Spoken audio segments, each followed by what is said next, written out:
বিশ্বের দীর্ঘতম সমুদ্র সৈকত কক্সবাজারের অন্যতম আকর্ষণ সুগন্ধা পয়েন্টের বালিয়াড়িতে গড়ে ওঠা পুরাতন ঝিনুক ব্যবসায়ীরা উচ্ছেদের আতঙ্কে ভুগছেন। দীর্ঘ ৩০ বছর ধরে সেখানে ব্যবসা পরিচালনা করা ক্ষুদ্র ব্যবসায়ীরা আজ সংবাদ সম্মেলনের মাধ্যমে তাদের উদ্বেগ প্রকাশ করেছেন। তাদের অভিযোগ, একটি মহল ইসিআই এবং পরিবেশের নাম ব্যবহার করে দীর্ঘদিনের এই ব্যবসাস্থল উচ্ছেদের চেষ্টা চালাচ্ছে। ব্যবসায়ীরা জানান, তাদের এই ক্ষুদ্র ব্যবসা প্রায় ২০,০০০ পরিবারের জীবিকার সংস্থান করে। উচ্ছেদ করা হলে এই পরিবারগুলো চরম ভোগান্তির শিকার হবে বলে তারা আশঙ্কা প্রকাশ করেন। বিস্তারিত থাকছে আরাফাত শিকদারের প্রতিবেদনে।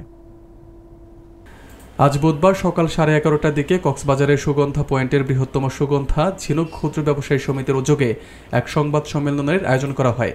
এই সম্মেলনে ব্যবসায়ীরা আশঙ্কা প্রকাশ করে বলেন যে একটি চক্র ইসিআই এবং পরিবেশের দোহাই দিয়ে তাদের দীর্ঘ ৩০ বছরের পুরনো ব্যবসাস্থল উচ্ছেদের চেষ্টা চালাচ্ছে। বৃহত্তম ঝিনুক ক্ষুদ্র ব্যবসায়ী সমিতির সভাপতি ও পৌর যুবদল নেতা মোহাম্মদ জয়নাল আবেদিন এবং সাংগঠনিক সম্পাদক ও পৌর শ্রমিক দলের নেতা মোহাম্মদ ফরিদুল আলম এ সময় উপস্থিত ছিলেন। সমিতির নেতা মোহাম্মদ জালাল সংবাদ সম্মেলনটি পরিচালনা করেন। ব্যবসায়ীরা জানান, তারা দীর্ঘ ৩ দশক ধরে হেঁটে হেঁটে সৈকতকে একটি পর্যটন শহর হিসেবে গড়ে তুলতে সহায়তা করেছেন। তাদের দাবি, সৈকতের কলাতলী, সুগন্ধা এবং লাবণী পয়েন্টে কোনো মার্কেট না থাকায় পর্যটকদের হয়রানি ও ছিনতাইয়ের শিকার হতে হতো, যা প্রতিরোধে পর্যটকদের নিরাপত্তার স্বার্থে তারা ভ্রাম্যমাণ ঝিনুকের দোকান তৈরি করে দিনরাত সেবা দিয়ে আসছেন।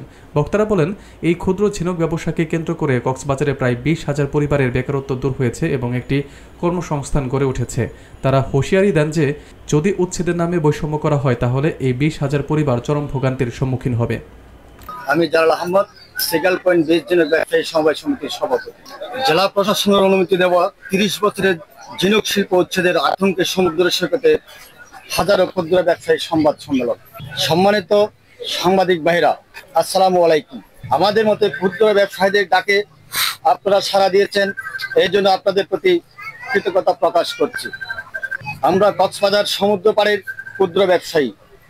বিগত ৩০ থেকে ৪০ বছর ধরে আমরা সমুদ্র সৈকতে পর্যটকদের প্রধান আকর্ষণ ঝিনুক ব্যবসায়ীর সাথে জড়িত।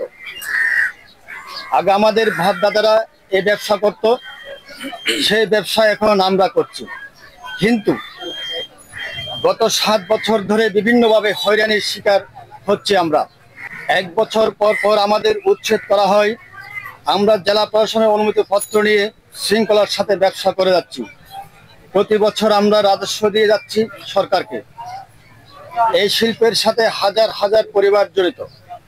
সম্মানিত জেলা প্রশাসক, আপনি হয়তো অবগত থাকবেন, ২৫ থেকে ৩০ বছর আগে কক্সবাজার সমুদ্র সৈকতে Laboni point, Sugandha point, Kolatoli point সন্ধ্যার পর থেকে অন্ধকার থাকত। বলতে গেলে সন্ধ্যার পর তেমন পর্যটক নামত না সমুদ্র সৈকতে।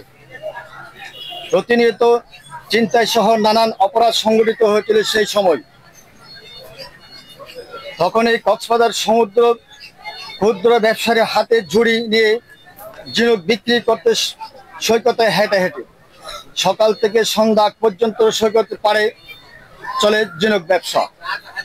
কিন্তু সমুদ্র সৈকতে অন্ধকার দূর করতে ২০০১ সালে প্রশাসন কার্যালয় থেকে ক্ষুদ্র হকারদের অনুমতি দেওয়া হয়। এরপর সারিবদ্ধভাবে এখানে অস্থায়ী দোকান বসানো হয়। প্রতি বছর অনুমতিপত্রের নবায়ন দেন ক্ষুদ্র ব্যবসায়ীরা। তখন থেকে পর্যটকদের আকর্ষণ সমুদ্র সৈকতের আলোকিত হয়। সন্ধ্যার পর ব্যবসায়ীদের লাইটিং, অন্ধকার দূর হয় সমুদ্র সৈকতের প্রতিটি পয়েন্ট। পর্যটক রাতভর বিচরণ করতে সমুদ্র সৈকতে। এই পর্যটকদের পদচারণায় হাজারো ব্যবসায়ী জেলা প্রশাসনের অনুমতি নিয়ে সংসারে হাল ধরেছে। যুগের পর যুগ ধরে হাজারো পরিবার ঝিনুক শিল্প নিয়ে সংসার চালাচ্ছে। আজ আমরা অসহায়, কারণ আমরা ক্ষুদ্র ব্যবসায়ী। আমাদের পিছনে কোনো বড় মানুষের হাত নেই। আমরা আজ আপনাদের সামনে এসেছি আমাদের দীর্ঘদিনের ঐতিহ্যবাহী ঝিনুক শিল্প জীবিকা ও অস্তিত্ব রক্ষা করতে। ঝিনুক ও সামুদ্রিক উপকরণ দিয়ে তৈরি কারুশিল্প কক্সবাজার পরিচিত বহন করে। এই শিল্প শুধু ব্যবসা নয়, আমাদের সংস্কৃতি, পরিচয় ও জীবিকার উৎস ও স্থানীয় ঐতিহ্যের প্রতীক। এই সমুদ্র সৈকতে একসময় জোরজাপ ও ছিনতাই কাজের আস্তানা ছিল। সেই বীজকে আমরা ব্যবসায়ী আলোকসজ্জা ও ব্যবসার মাধ্যমে পর্যটকদের নিরাপদ স্থান হিসাবে গড়ে তুলেছি।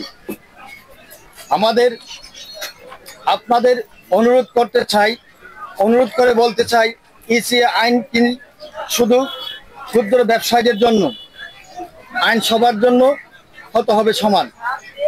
ইসিএ এলাকা অনেক সরকারি বেসরকারি প্রতিষ্ঠান গড়ে উঠেছে, এখনো বহু বিল্ডিং নির্মাণ চলমান রয়েছে ইসিএ এলাকায়, অথচ প্রশাসন এগুলো চোখে দেখছে না। আমরা কি দোষ করলাম? আমরা প্রশাসনকে সম্মান করি। এই সম্মানের জায়গা থেকে আমরা জানাতে চাই, উচ্ছেদের নামে হাজার হাজার পরিবারের আয় যেন বন্ধ না করে, এতে বেকার হয়ে পড়বে হাজার হাজার পরিবার। তাই আমরা স্পষ্টভাবে জানাতে চাই, আমরা কোনো অবৈধ দখলদার নই, বরং প্রশাসনের অনুমোদিত স্থানে বছরের পর বছর ধরে ব্যবসা চালিয়ে আসছি। প্রতি বছর আমরা সরকারকে রাজস্ব দিয়ে আসছি। আমরা তড়িঘড়ি করে কোনো সিদ্ধান্ত না নিয়ে বিষয়টি গভীরভাবে তদন্ত করে ক্ষুদ্র ব্যবসায়ীদের জন্য সমাধান খুঁজুন। আমরা রাজস্ব দেওয়ার পর কেন আমাদের জুবলি দোকান বলা হচ্ছে? জেলা প্রশাসন, আপনি আমাদের পরিবেশ বান্ধব দোকান কিভাবে হবে তা নির্ধারণ করে দেন। কোনোভাবেই জোরপূর্বক উচ্ছেদ বা ভয়ভীতি প্রদর্শন করবেন না আমাদের। এতে বছরের ব্যবসা ছেড়ে আমরা যাব কোথায়?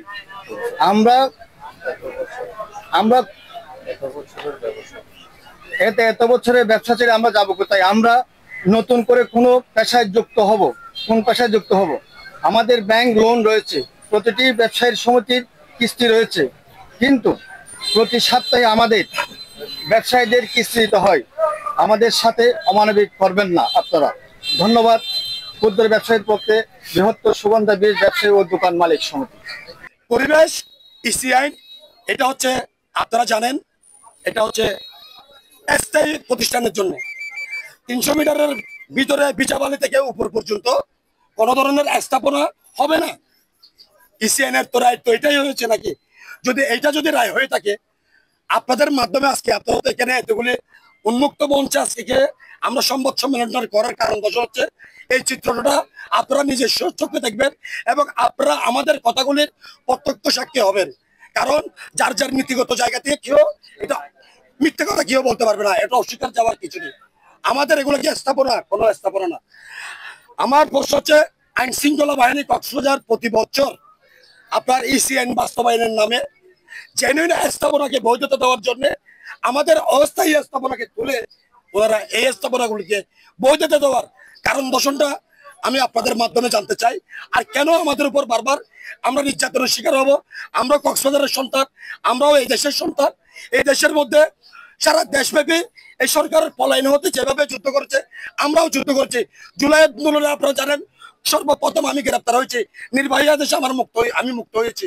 এবং আমরা কি জাতীয়তাবাদের যোদ্ধা নয়? আমরা কি ফেসিস্ট? আমার এখানে কি আওয়ামী লীগ আছে? আওয়ামী লীগ থাকলে আপনারা চিহ্নিত করে বের করে দেন, আমরাই ব্যবস্থা নেব। আমি আজকে আপনাদের মাধ্যমে জানাতে চাই, আমার এখানে আওয়ামী লীগের নামে যে কার্ডগুলি বাতিল করা হচ্ছে, এটা সাধারণ মানুষকে জুলুম করা ছাড়া এটা আর কিছু নয়। কারণ আমরা অসহায়, আমরা গরিব, আমাদেরকে যে কোনো সেক্টর এসে আমাদেরকে জুলুমটা খুব স্বাভাবিকভাবে করতে পারে, এটার বাস্তবতা। আজকে আবারও নতুন জেলা প্রশাসক মহোদয় এসে আমাদেরকে আবারও পুনরায় জুলুম করা হচ্ছে। উনি তদন্ত করতে পারে, আমাদের সাথে আমাদেরকে ডাকতে পারে, ডেকে একটা সংলাপ করতে পারে। সংলাপ হচ্ছে উত্তম সমাধান। এটা না করুন, আমাদেরকে হঠাৎ করে এখানে নোটিশে একটা টাঙ্গাই দিল, সিল সাপ্পর নাই, কিছু নাই। প্রথমে পাঠালো যে একটা প্লেন কাগজ, আমরা স্বেচ্ছায় নাকি দোকান উচ্ছেদ করবো, এভাবে আমরা সাইন দিতাম। কেন আমরা এভাবে সাইন দিব? আমরা কি আপনাদেরকে রাজস্ব দিই না? কক্সবাজার জেলার উন্নয়নের কাজে কি আমাদের অর্থ ব্যয় হয় না? ম্যানেজমেন্টে যেগুলি টাকা যায়, এগুলি কি কক্সবাজার জেলার উন্নয়নের কাজে ব্যয় হয় না? আজকে আপনাদের মাধ্যমে আমার এই প্রশ্নগুলি আমি কক্সবাজার জেলাবাসী এবং সর্বস্তরের রাজনীতিক বর্গ এবং সারা দেশবাসীকে আমি প্রশ্ন ছড়ে দিলাম।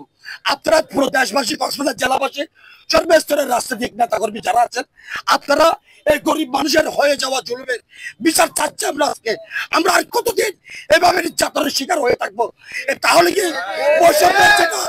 বৈষম্য যে এই দেশ থেকে শেষ হয়েছে, আমি মনে করি এখনো পর্যন্ত কক্সবাজার পর্যটন নগরী শহরে বৈষম্য এখনো শেষ হয় নাই। প্রশাসনের বৈষম্য আমাদের প্রতি এখনো রয়ে গেছে। কেন আর বৈষম্য থাকবে এখানে? বৈষম্য যদি থাকে তাহলে আবার বিপ্লব করবে, আবার রাস্তায় নামবে হকার।